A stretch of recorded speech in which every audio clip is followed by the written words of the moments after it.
أحب أن أذكر قصة أو شواهد على هذه القضية. عندنا في دمشق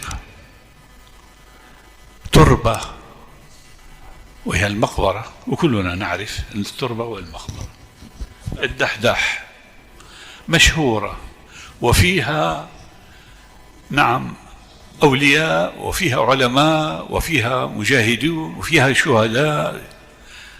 تربة مشهورة في دمشق، كل من عرف دمشق يعرف هذه التربة. كان فيها رجل يعمل حفار، يعني بينزل الأموات على القبر. جاءت في يوم من الأيام امرأة وطلبت من الحفار أن يحفر لها قبرا. حفر القبر، وبعد ساعة جاءت الجنازة وليس معها كثير من الناس، يعني بضعة رجال. أنزلت الجنازة إلى الأرض، وفتح صندوق الجنازة، وحمل الميت ودلي في القبر، وكانت الحفار في القبر تسلم الجثة وأراد أن يضعه في القبر. في هذه الأثناء ينفتح القبر ويصبح روضة من رياض الجنة. أنا أقول هذه حادثة واقعية وليست خيالا ولا من قصص ألف ليلة وليلة، وإنما قصة واقعية. أغمي على الرجل لما رأى، ورأى اثنان جاء على أصيلة فرس وأخذ الميت وذهب به. أغمي على الحفار، فاللي حول القبر ما رأوا ما رأى، هو الذي رأى فقط هو الذي رأى. رشوا عليه ماء وسحبوا وطالعوا من القبر.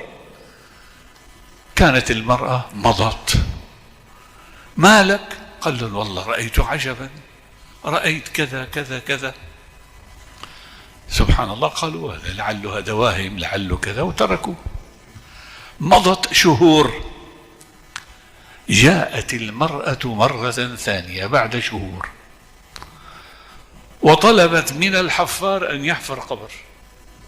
حفر القبر، جاء الميت حمله ووضعه في القبر، ففتح له روضة من رياض الجنة،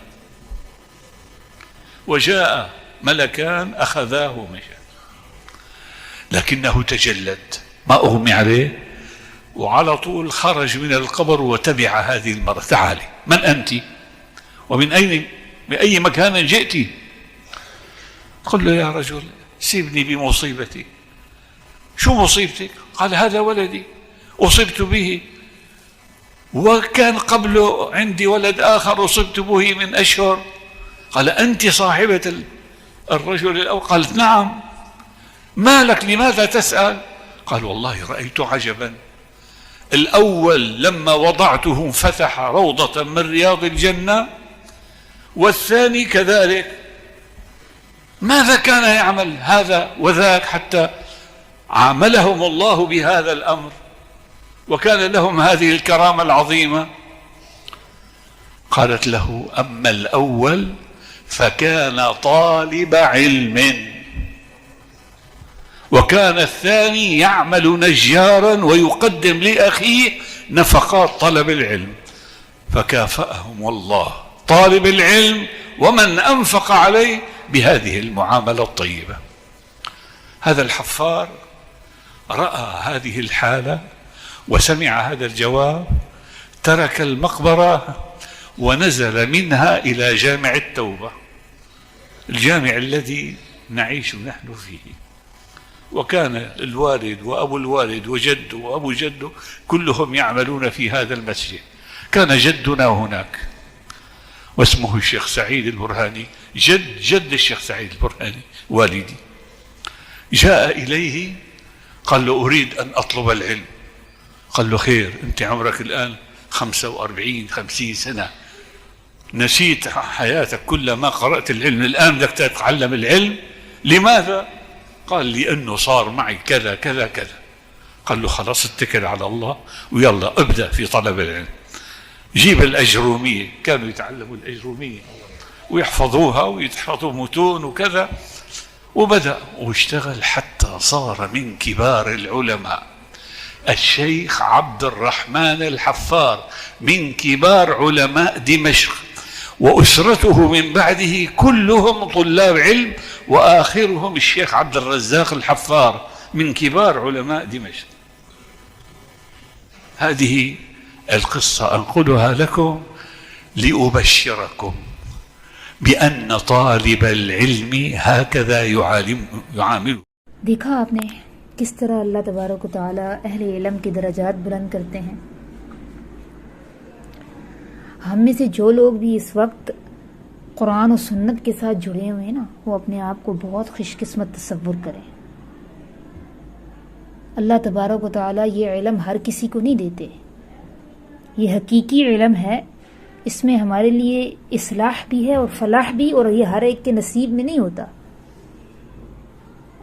اللہ کے چنے ہوئے پسندیدہ بندوں کے نصیب میں ہوتا ہے. دنیا کا ساز و سامان یہ تو اللہ تعالیٰ سب کو دیتے ہیں. جو کافر ہیں ان کو بھی ملتا ہے، فاجر ہیں ان کو بھی ملتا ہے، نیک اور بد سب کو اللہ تعالیٰ دیتے ہیں. لیکن دین کی سمجھ اللہ اسی کو نصیب کرتا ہے جو اس کا پسندیدہ ہوتا ہے.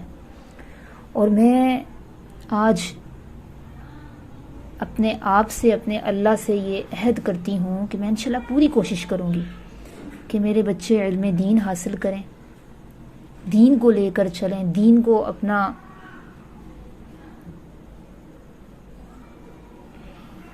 مطمع نظر بنائیں. اور پھر ان کو بھی یہی نصیحت کروں گی کہ اپنی اولادوں میں دین کو قائم رکھنا. اللہ تعالیٰ اسے ہم سے قبول فرمائے. ربنا